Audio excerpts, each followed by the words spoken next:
Nous allons étudier deux nouvelles opérations que l'on peut effectuer sur des développements limités, à savoir l'intégration et la dérivation. Ensuite, nous démontrerons la formule de Taylor-Young, et avec tous ces nouveaux outils, nous serons en mesure d'enfin démontrer toutes les formules qui apparaissent dans le formulaire. Commençons par voir comment l'on peut intégrer un développement limité. Si nous avons une fonction f dérivable au voisinage du point x0, et si nous savons que f' admet un développement limité en x0 à l'ordre n, alors nous pouvons intégrer ce développement limité et obtenir un développement limité de petit f à l'ordre n plus 1. Comment intégrer ce développement limité? Tout simplement, nous prenons la partie principale du dl de f', nous l'intégrons en tant que polynôme, nous ajustons la constante pour qu'elle soit égale à f de x0, en x0, et l'ordre du développement limité passe de l'ordre n à l'ordre n plus 1. Donc avant de démontrer ce théorème, voyons justement quelques exemples importants. Commençons par la fonction logarithme de 1 moins x. Donc ici nous allons prendre f, la fonction qui à x associe logarithme de 1 moins x, et nous allons nous placer en x0 égale 0. Nous allons donner son développement en 0.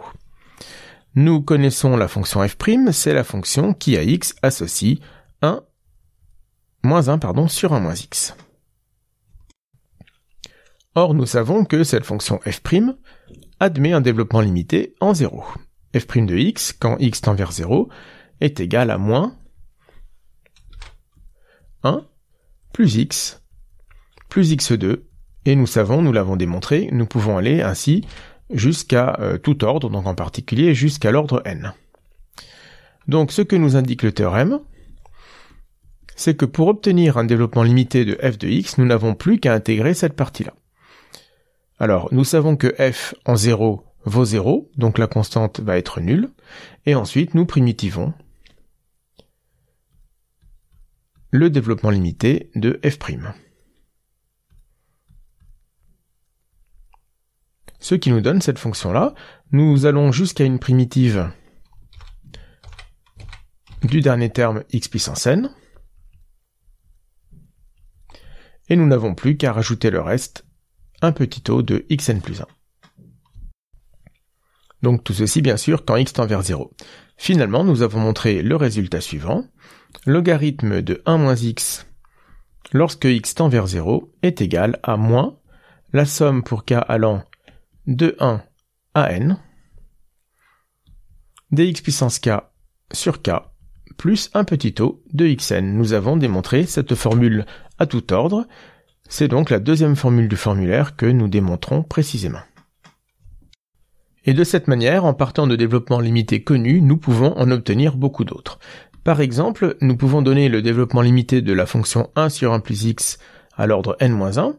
Nous savons qu'il s'agit de la somme pour k allant de 0 à n-1 d moins x puissance k plus un petit o de x puissance n-1. Et donc, comme cette fonction est la dérivée de la fonction logarithme de 1 plus x, il suffit de primitiver la fonction qui est là. Donc après décalage d'indices, nous obtenons la somme pour k allant de 1 à n d moins x puissance k plus 1 sur k plus 1, d moins x puissance k plus 1, c'est ça, plus un petit o de x puissance n, et nous avons un 0 devant puisque la fonction logarithme de 1 plus x vaut 0 en 0. De la même manière, nous pouvons obtenir beaucoup de développements limités à partir de développements limités connus que nous intégrons. Nous venons de donner le développement limité de logarithme de 1 moins x, mais nous pouvons bien sûr aussi repartir de la fonction 1 sur 1 plus x, dont nous connaissons le développement limité, qui est ici, et en le primitivant, nous obtenons le développement limité de logarithme de 1 plus x, qui est égal à logarithme de 1 plus x en 0, donc 0, plus la primitive, qui s'annule donc en 0, de notre partie principale du développement limité que nous venons de donner. Il suffit alors d'effectuer un décalage d'indices pour obtenir la somme pour k allant de 1 à n, d-1 puissance k-1 x puissance k sur k, plus un petit o de x puissance n. Donc ceci, c'est notre deuxième formule, c'est logarithme de 1 plus x quand x tend vers 0. Bien sûr, nous pouvions aussi l'obtenir directement à partir de la formule logarithme de 1 moins x, en remplaçant x par moins x. Autre exemple, nous repartons du développement limité de 1 sur 1 plus x, mais cette fois-ci à l'ordre n, et en le composant à droite par la fonction x carré, nous obtenons un développement limité, toujours en 0, de la fonction qui à x associe 1 sur 1 plus x au carré. C'est-à-dire la somme pour k allant de 0 à n, d moins 1 puissance k fois x au carré puissance k, c'est-à-dire x puissance 2k, plus un petit taux de x carré puissance n, c'est-à-dire un petit taux de x puissance 2n. Mais cette fonction est la dérivée de la fonction arctangente.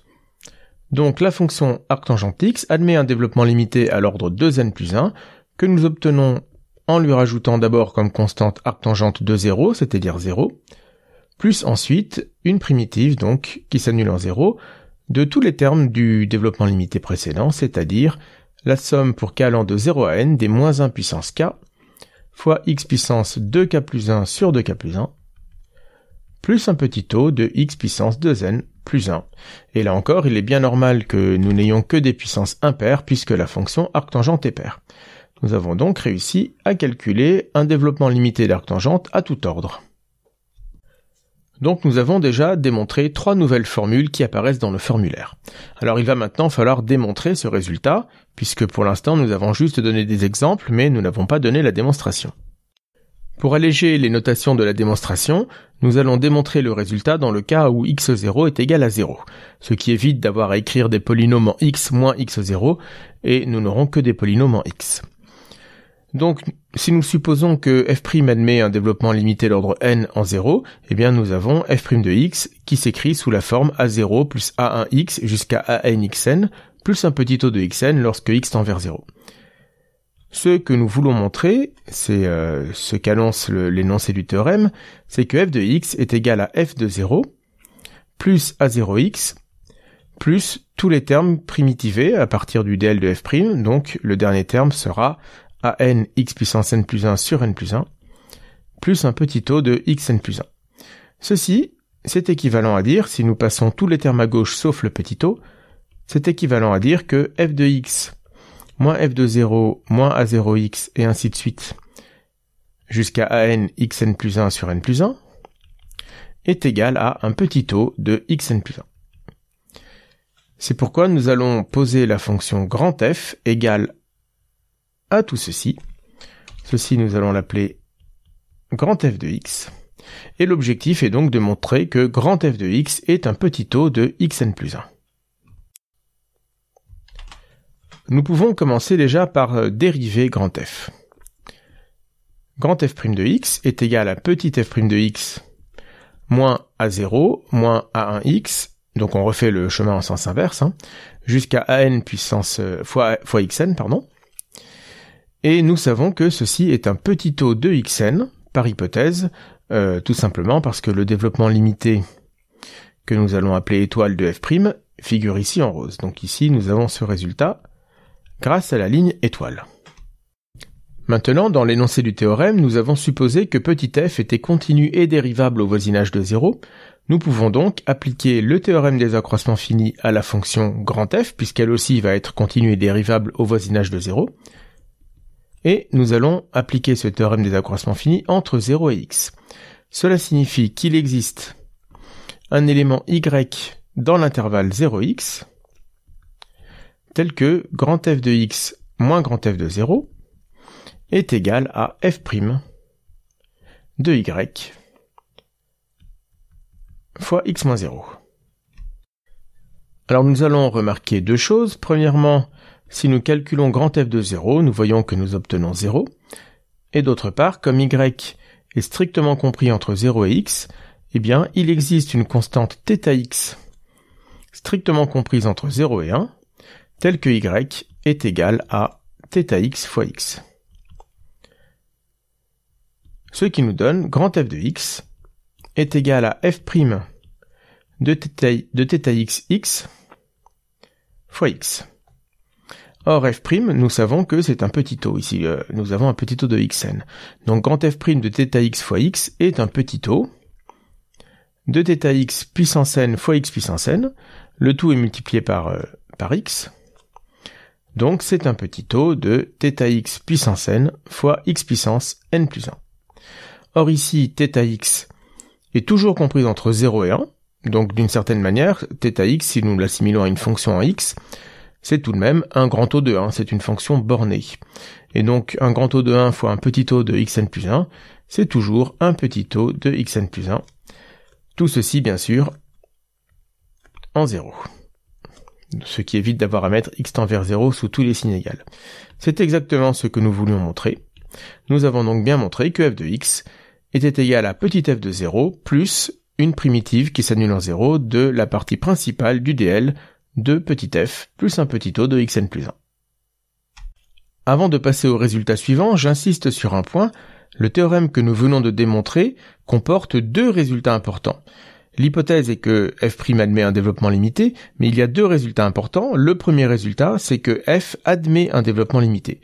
Si vous regardez à nouveau l'énoncé du théorème, vous verrez que, a priori, nous ne savons pas si f admet un développement limité à l'ordre n. C'est le premier résultat important que nous donne ce théorème. Le deuxième résultat, c'est qu'en plus, il nous donne l'expression de ce développement limité. Il nous donne une méthode calculatoire pour obtenir les coefficients de ce développement limité. Donc, le résultat suivant, qui est le théorème de dérivation, ne fonctionne pas tout à fait de la même manière. Ici, nous supposons que f admet un développement limité à l'ordre n plus 1, et nous avons besoin de savoir aussi que f' admet un développement limité à l'ordre n. Alors, nous pouvons obtenir le développement limité de f' en dérivant le développement limité de petit f. Mais ici, il n'y a qu'un résultat. Cela nous donne un lien entre le dl de f et celui de f', à condition de savoir que f et f' admettent tous les deux un dl. Donc ça n'est pas un résultat qui nous dit que si f admet un dl, alors f' en admet un. Il faut le savoir. À l'avance, il faut savoir que f' admet un dl. Et de manière générale, il est possible que f admette un développement limité, mais que f' n'en admette pas. La démonstration est directe, car finalement ce résultat est un corollaire du théorème précédent. Si f et f' admettent tous les deux un dl, nous savons que f' admet un développement limité à l'ordre n. Le théorème précédent nous assure qu'en primitivant ce développement limité de f', nous obtenons celui de f. Donc par l'opération inverse, si nous dérivons le développement limité de f, nécessairement nous retombons sur le développement limité de f'. Le problème avec ce théorème, c'est que si nous voulons l'utiliser, c'est a priori pour pouvoir donner un développement limité de f'. Donc, en général, nous l'utilisons quand nous ne connaissons pas le développement limité de f'. Mais, et c'est l'hypothèse soulignée en bleu, nous devons tout de même savoir que ce développement limité existe. Donc, pour utiliser ce théorème, en général, nous avons besoin d'un autre résultat théorique qui nous garantit qu'une fonction, sous certaines hypothèses, admet bien un développement limité, sans nécessairement connaître précisément ce développement limité. Ce théorème théorique d'existence de dl qui va beaucoup nous servir, c'est celui que nous allons voir tout de suite, c'est le théorème de Taylor-Young. Je vais donc expliquer et démontrer ce théorème avant de donner des exemples de ce théorème de dérivation. Les hypothèses de ce théorème sont très simples, il suffit d'avoir petit f une fonction de classe Cn sur l'intervalle grand I et x0 dans grand I. Alors, là encore, je préfère décomposer le résultat en deux parties pour bien faire comprendre que les deux ont leur importance. Le premier résultat qui est très important, c'est que f admet un développement limité en x0 à l'ordre n. Cette formule de Taylor-Young, c'est donc tout d'abord un résultat d'existence qui, avec une hypothèse purement théorique, nous garantit qu'une fonction admet un développement limité à l'ordre n. Et ensuite, la deuxième partie, qui est importante aussi, mais qui vient seulement en second, c'est que ce développement limité, nous pouvons le donner précisément en fonction des dérivées successives de petit f. Alors comme toujours, de toute façon, dès que vous allez avoir une formule de Taylor, vous allez toujours retrouver cette somme.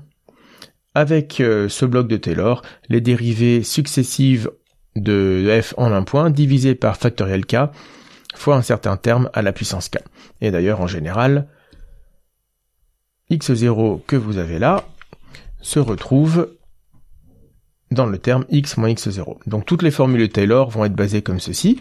Si vous vous souvenez de la formule de Taylor-Maclaurin pour un polynôme, eh bien vous voyez que nous obtenons ici exactement le même type de formule. J'insiste à nouveau sur l'importance du premier point. Même si ce théorème s'appelle la formule de Taylor-Young, le plus important c'est presque de savoir que f admet un dl. Et la formule en elle-même, elle est dans 99% des cas, elle est absolument inexploitable. Imaginez que pour calculer un DL à l'ordre 3 avec cette formule, il faut dériver 3 fois la fonction f. Souvenez-vous déjà des exercices de dérivation sur les fonctions. Il y a quelques fonctions pas forcément très compliquées qui vous font déjà un peu transpirer pour les dériver ne serait-ce qu'une fois. Donc imaginez-vous les dériver 3 fois pour avoir un développement limité à l'ordre 3. Les fonctions pour lesquelles la formule est praticable, ce sont celles pour lesquelles les dérivées successives sont très simples à calculer. En gros, ça va être celle du formulaire, essentiellement exponentielle, cosinus et sinus, car les dérivées successives sont encore des exponentielles, des cosinus ou des sinus. En dehors de ça, si vous avez à utiliser cette formule, ce sera plutôt dans des exercices théoriques où vous n'aurez pas besoin de calculer concrètement les dérivées successives. La démonstration va se faire par récurrence sur petit n. Pour tout petit n non grand n, nous allons donc poser hn l'hypothèse de récurrence suivante. Quelle que soit la fonction petit f de classe Cn, f de x est égal à et quand x tend vers x0, je ne l'ai pas recopié ici, mais nous allons avoir toute la formule que nous voulons démontrer avec le reste. Alors j'insiste sur le fait qu'ici, la fonction petit f doit être quantifiée à l'intérieur de l'hypothèse de récurrence. Si en effet vous l'écrivez et vous quantifiez avant petit f, qu'allez-vous écrire? Est-ce que vous allez écrire que vous prenez petit f dans Cn de i dans R? Eh bien, si vous supposez que f est de classe Cn, il faut bien savoir qui est n. Donc cette introduction, cette quantification de f dépend de n. Il est donc bien naturel de quantifier f à l'intérieur de Hn et pas avant. Tout ce qui se quantifie avant Hn doit se faire indépendamment de n. Donc évidemment, nous allons commencer par l'initialisation. Pour cela, il nous faut prendre une fonction f de classe C0. Nous avons déjà démontré que lorsqu'une fonction est continue, elle admet un développement limité à l'ordre 0, qui est tout simplement donné par f de x égale f de x0 plus un petit o de 1, et qui traduit tout simplement que f de x tend vers f de x0 en x0.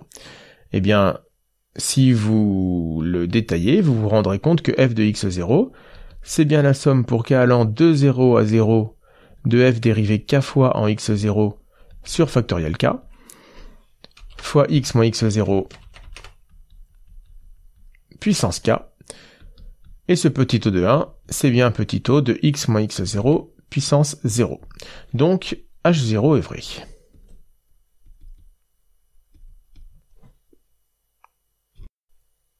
Pour l'hérédité, prenons un entier petit n et supposons que hn est vrai.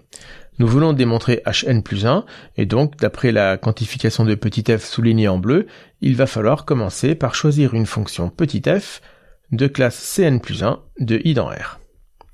Comment utiliser alors l'hypothèse hn? Eh bien tout simplement si f est de classe Cn plus 1, f' est de classe Cn, et nous allons utiliser l'hypothèse de récurrence et l'appliquer à f'. Donc f' de x est égal lorsque x tend vers x0 à la somme pour k allant de 0 à n df' dérivé k fois évalué en x0 sur factoriel k fois x moins x0 puissance k plus un petit o de x moins x0 puissance n. Maintenant nous allons utiliser le théorème d'intégration. Puisque f' admet un développement limité à l'ordre n, alors petit f admet un développement limité à l'ordre n plus 1. Et comment l'obtient-on? Eh bien, en commençant déjà par rajouter f de 0 comme constante au début du développement limité, et ensuite nous allons intégrer toute la partie principale du développement de f'. C'est-à-dire la somme pour k allant de 0 à n, alors f' dérivé k fois, nous nous rendons compte que c'est f dérivé k plus une fois, évalué en f0 sur factoriel k, donc ceci c'est une constante, il n'y a rien à intégrer. Par contre, x moins x0 puissance k n'est pas une constante. Lorsque nous l'intégrons, nous obtenons x moins x0 puissance k plus 1 sur k plus 1. Et nous savons qu'en faisant cela, nous avons un développement limité à l'ordre n plus 1. Donc notre reste est un petit o de x moins x0 puissance n plus 1. Il n'y a plus grand chose à faire. F de x, lorsque x tend vers x0, c'est donc f de x0. La somme qui vient derrière, nous allons décaler son indice, l'écrire pour k allant de 1 à n plus 1, ce qui fait bien apparaître f dérivé k fois en x0. Nous nous apercevons aussi dans l'écriture de gauche que factoriel k fois k plus 1, eh bien ce produit est égal à factoriel de k plus 1. Et donc après notre décalage d'indice, nous retombons sur une factorielle k, et x moins x0 puissance k plus 1, là encore, après décalage d'indice, nous redonne un exposant k. Et puis il y a bien sûr encore le reste, x moins x0 puissance n plus 1. Pour terminer, il suffit de remarquer que ce terme f de x0 est égal à toute cette expression-là lorsque k est égal à 0. Donc nous pouvons rentrer ce terme dans la somme en faisant commencer la somme pour k égale 0. Donc nous obtenons somme pour k allant de 0 à n plus 1, df dérivé k fois en x0 sur factoriel k fois x moins x0 puissance k, plus notre reste qui est bien à l'ordre n plus 1. Ceci prouve bien que hn plus 1 est vrai. Nous avons donc bien démontré notre formule de Taylor-Young à tout ordre. Avant de démontrer les formules du formulaire, faisons une remarque sur cette formule. Nous avons déjà vu une formule de Taylor, la formule de Taylor-Maclaurin, pour un polynôme. Nous avons vu que si P est un polynôme de degré O plus n, alors P est égal à la somme pour K allant de 0 à n, dP dérivé K fois évalué en n'importe quel point, donc par exemple en x0, sur factoriel K fois x moins x0 puissance K. C'est la même formule que celle de Taylor-Young, mais il n'y a pas de reste. Alors, si nous appliquons la formule de Taylor-Young à la fonction polynomiale P tilde, à l'ordre n, qu'obtenons-nous? Eh bien, à vrai dire, la même chose. Sauf que cette fois-ci, nous allons avoir un reste. En fait, ce reste, c'est effectivement un petit taux de x moins x0 puissance n, tout simplement parce qu'il est carrément nul grâce à la formule de Taylor-Young. Nous retombons sur le fait qu'un développement limité à l'ordre n, c'est un polynôme qui est la meilleure approximation polynomiale de degré n de la fonction f. Si votre fonction est déjà un polynôme de degré n, quelle est sa meilleure approximation polynomiale de degré n ou plus? Eh bien, c'est elle-même. Donc ici, la formule de Taylor-Young n'est pas du tout en contradiction avec la formule de Taylor-Maclaurin, au contraire, elle vient l'appuyer. Mais dans le cas d'une fonction polynomiale, l'erreur d'approximation d'un polynôme par lui-même est évidemment nulle, donc mettre un petit o c'est correct, mais ici le petit o est égal à 0. Alors bien évidemment, donner un développement limité d'une fonction polynomiale, cela n'a pour ainsi dire pas d'intérêt, donc la formule de Taylor-Young est surtout intéressante pour des fonctions qui ne sont pas des polynômes. Passons maintenant au formulaire que nous vous avons distribué en début d'année. Et nous allons essayer maintenant de démontrer toutes les formules qui sont dedans. Alors, nous en avons déjà démontré quelques-unes. Par exemple, nous avons déjà donné le développement limité de log de 1 plus x, 1 moins x, 1 sur 1 plus x, 1 sur 1 moins x. Tout cela, nous le connaissons déjà. Ensuite, il va y avoir deux lignes que nous n'allons pas démontrer ici. C'est la formule de tangente x, ainsi que le développement limité de tangente hyperbolique de x. D'ailleurs, si vous regardez bien, avec les deux dernières lignes, ce sont les seules pour lesquelles nous ne donnons pas un développement limité à un ordre quelconque. Toutes les autres, si vous regardez, c'est toujours une formule avec une somme donnée à un ordre n ou 2n plus 1, un ordre quelconque. Ça n'est pas ce qui est fait pour les 4 lignes avec des croix roses. Alors pour les deux dernières, cela s'explique parce que ce sont tout simplement des cas particuliers de cette ligne en vert. Et comme ce sont des cas qui servent relativement souvent, comme pense-bête, nous avons ici donné les DL à l'ordre 3 de ces deux fonctions. Mais en fait, nous savons donner des développements limités à tout ordre de ces deux dernières lignes.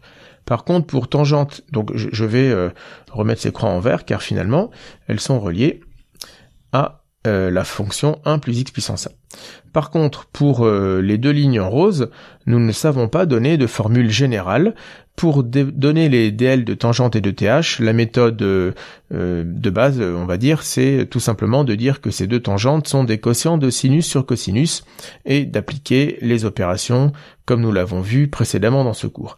Il y a d'autres méthodes un peu plus astucieuses, mais essentiellement, c'est comme ça que nous le ferons. La méthode de Taylor-Young ici est très compliquée à mettre en œuvre, car les dérivées successives de ces deux tangentes sont très compliquées elles aussi. Alors, qu'est-ce qui va nous rester? Eh bien, j'en ai oublié une en rouge, c'est arctangente. Nous l'avons déjà démontré dans cette même vidéo, en tant que primitive de la fonction 1 sur 1 plus x2. Il va alors rester la fonction exponentielle, ainsi que les fonctions sinus, cosinus et sh et ch. Nous allons obtenir ces développements limités directement à partir de la formule de Taylor-Young. Ce sera le cas aussi pour la fonction 1 plus x puissance a, nous allons obtenir ce dl avec Taylor-Young. Il nous restera uniquement la fonction arcsinus x.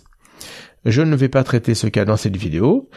Il suffit de remarquer que la dérivée de arcsinus x, c'est 1 sur racine de 1 moins x2. Et grâce à la ligne verte ici, vous saurez donner un développement limité de cette fonction. Il n'y aura plus qu'à l'intégrer pour obtenir un dl de arcsinus x. Donc pour terminer cette vidéo, je vais expliquer comment on obtient toutes les lignes dénotées en bleu ici grâce à la formule de Taylor-Young. Commençons par la fonction exponentielle.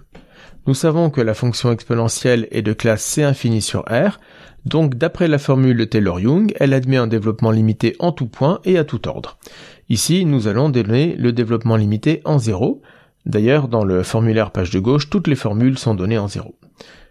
Donc si nous fixons un entier petit n dans grand N, la formule de Taylor-Young assure que exponentielle x, lorsque x tend vers 0, est égale à la somme pour k allant de 0 à n de la fonction exponentielle dérivée k fois en 0 sur factoriel k, fois x puissance k plus un petit o de xn. Mais toutes les dérivées d'exponentielle sont toujours égales à la fonction exponentielle, et en 0, exponentielle vaut 1. Donc il nous reste la formule exponentielle x égale somme pour k allant de 0 à n, dx puissance k sur factoriel k plus un petit o de xn. C'est bien la formule du formulaire, et vous voyez que dans un cas aussi simple que celui-ci, la formule de Taylor-Young fonctionne très bien, car les dérivées successives sont simples à donner. De même pour la fonction sinus, elle est de classe C infinie, donc elle admet un dl à tout ordre en 0, qui va s'écrire de la manière suivante avec la formule de Taylor-Young. En particulier, nous avons besoin de savoir calculer les dérivées successives de sinus en 0. Ceci, c'est un exercice classique de dérivation. Nous savons que si k est pair, la fonction sinus dérivée k fois, c'est encore une fonction sinus au signe près. Donc en particulier, la fonction sinus dérivée k fois en 0 est nulle. Donc dans la somme précédente, tous les termes pour k impair vont rester, mais les termes pour k pair sont nuls. Si maintenant k est impair et que nous l'écrivons 2j plus 1, alors la fonction sinus dérivée 2j plus une fois est égale à cosinus, mais alors il y a un signe. Ce signe, c'est moins 1 puissance j.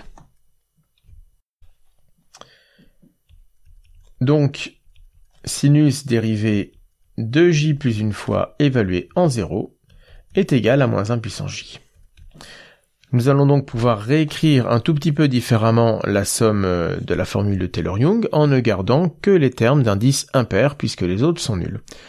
Donc c'est pourquoi cette somme, nous allons la faire commencer à k égale 1. Nous allons ensuite à k égale 0, et nous allons aller jusqu'à n, mais au lieu de garder sinus dérivé k fois, nous ne gardons que les termes impairs, donc sinus dérivé 2k plus une fois en 0, sur factoriel 2k plus 1, fois x puissance 2k plus 1, plus notre petit o qui sera x puissance 2n plus 1. Donc comme il n'y a que des termes impairs, quand k va de 0 à n, finalement notre indice c'est 2k plus 1. Nous allons tout exprimer en fonction de 2k plus 1. Il va donc nous rester la somme pour k allant de 0 à n des moins 1 puissance k sur factoriel 2k plus 1 fois x puissance 2k plus 1 plus petit o de x puissance 2n plus 1, et nous avons donc obtenu ici le développement limité de sinus x en 0, qui est celui qui apparaît dans le formulaire. Alors je ne vais pas le détailler, mais le développement limité de la fonction cosinus s'obtient exactement de la même manière avec la même méthode. Maintenant, il reste les fonctions sh et ch. Pour ces fonctions sh et ch, les choses sont encore plus simples, puisque lorsque nous les dérivons successivement, nous avons encore une alternance de sh et ch, mais il n'y a aucun changement de signe. Donc les formules sont exactement les mêmes que pour sinus et cosinus, sans les -1 puissance k, ce que vous pouvez vérifier ici dans le formulaire. Vous avez par exemple la formule de sinus qui est là, qui est celle que nous venons de démontrer. sh, qui est ici, c'est exactement la même, nous avons juste fait disparaître les -1 puissance k. Même principe pour passer de cos à ch. Alors on se sert beaucoup moins souvent des développements limités de sh et ch, mais si vous connaissez ceux de sinus et cosinus, vous avez ceux de sh et ch. Il nous reste à traiter le cas de la fonction qui à x associe 1 plus x puissance petit a, où petit a est un réel quelconque. Appelons petit f cette fonction, alors elle est de classe C infini sur l'intervalle -1 ouvert en grand R, en particulier 0 étant dans cet intervalle, nous allons pouvoir appliquer la formule de Taylor-Young pour obtenir son développement limité à tout ordre en 0. Donc si nous fixons un entier petit n, pour pouvoir exploiter la formule de Taylor-Young, il faut que nous soyons capables de donner toutes les dérivées successives de f et de les évaluer en 0. C'est un exercice classique de dérivation que nous avons déjà fait dans le cas où petit a est un entier. Si petit a n'est pas un entier, finalement ça marche à peu près pareil. Je vais écrire ici les dérivées, les premières dérivées de f. Donc f' de x, c'est a fois 1 plus x puissance a-1. F seconde de x, c'est a fois a-1 fois 1 plus x puissance a-2, et ainsi de suite. Et donc on peut démontrer par récurrence la formule suivante, f dérivée k fois en x est égal au produit pour i allant de 0 à k dA-i, le tout fois 1 plus x puissance a-k. Calculer les dérivées successives de petit f est un exercice classique sur la dérivation que nous avons déjà fait lorsque petit a est un entier. Donc j'ai ici réécrit les 3 premières dérivées après petit f, les 3 premières dérivées de petit f pour voir à quoi cela peut bien ressembler, même si a n'est pas un entier. Nous remarquons déjà que lorsque x tend vers 0, 1 plus x est toujours strictement positif, et donc il n'y a aucun problème à prendre des puissances quelconques. Et si nous continuons de dériver aussi loin que nous voulons, nous allons faire apparaître des 1 plus x puissance a-4, a-5, a-6, et donc il est sûr qu'à partir d'un certain moment, cette quantité va être strictement négative. À nouveau, cela ne pose aucun problème puisque 1 plus x sera strictement positif. Si jamais a est un entier, nous savons à ce moment-là que 1 plus x puissance a, si c'est un entier positif, 1 plus x puissance a est un polynôme, donc les dérivées doivent finir par s'annuler. Eh bien, même si cela ne saute pas aux yeux, c'est vrai, puisque par exemple si a est égal à 2, ce terme ici sera nul, et donc la dérivée troisième est nulle. Ici, nous ne l'écrivons pas comme étant nul, puisque nous donnons une formule générale qui marche pour tous les a, mais en particulier pour a égale 2, cette formule est correcte, et si nous continuons et que nous donnons la dérivée quatrième de x, eh bien, pour la formule générale, nous allons l'écrire comme ceci. Mais même si a est égal à 2, cette dernière ligne est tout de même égale à 0, donc la formule est correcte. Donc finalement, que a soit un entier ou pas, nous aurons ces expressions-là. Par récurrence, il est alors assez simple de démontrer cette formule, f dérivée k fois en x est égal à ce produit fois 1 plus x puissance a-k. Ce produit, il est tentant de l'écrire avec une factorielle, mais cela n'est pas possible sauf si a est un entier positif, la factorielle n'existant que pour des entiers positifs. Donc la formule générale pour a quelconque, c'est ceci. En particulier, cette fonction, si nous l'évaluons en 0, nous obtenons eh bien, ce produit, puisque 1 plus 0 puissance a-k sera toujours égal à 1. Donc nous obtenons ce produit, et cette parenthèse est inutile. Grâce à cela, nous pouvons conclure en écrivant la formule de Taylor-Young. Nous obtenons donc que 1 plus x puissance a est égal à toute cette somme-là plus un reste. Alors c'est la formule la plus casse-pied à retenir de celle que nous venons de voir avec Taylor-Young. En particulier, ce produit est un peu délicat à retenir. Cela dit, il est indispensable si vous avez besoin de calculer des développements limités à des ordres un peu élevés pour ces fonctions-là. Alors je rappelle ici, attention, petit rappel.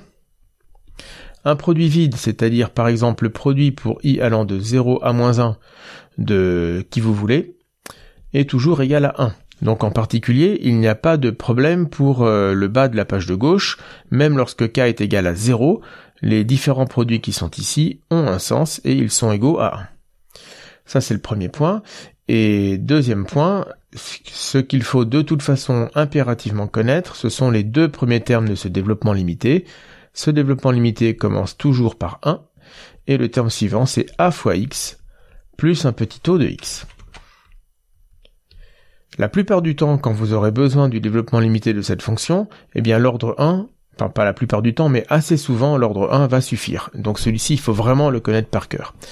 Si vous voulez le terme suivant, là, il va vous falloir connaître la formule encadrée en orange en bas à gauche, qui est un peu plus casse-pied. Donc le terme suivant ici, ce sera a fois 1 moins 1 sur 2 fois x carré, plus un petit o de x carré.